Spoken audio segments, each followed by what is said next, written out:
पाकिस्तान तहरीक इंसाफ मटियारी ज़िले जे अॻूणे सदर अब्दुल रज़ाक खोसो चयो आहे त पासर सियासतदाननि साम्हूं चूंड विढ़ण खां पोइ 12 FIRs दाख़िल करायूं वयूं।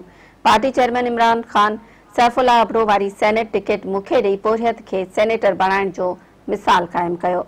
मटियारी में प्रेस कॉन्फ्रेंस कंदे अब्दुल रज़ाक खोसो चयो त सिंध जे टेक्नोक्रेट सीट ते PTI पारां नामज़द कयल सैफुल्लाह अबरो हिकु पैराशूटर सियासतदान आहे।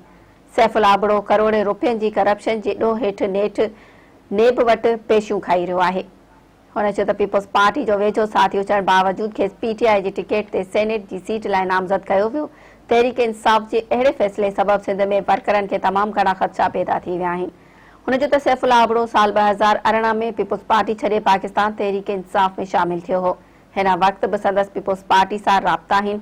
सीनियर ऐं सचे वर्करनि खे नज़रअंदाज़ कयो पियो वञे, जेको कंहिं बि सूरत में क़बूल न कयो वेंदो।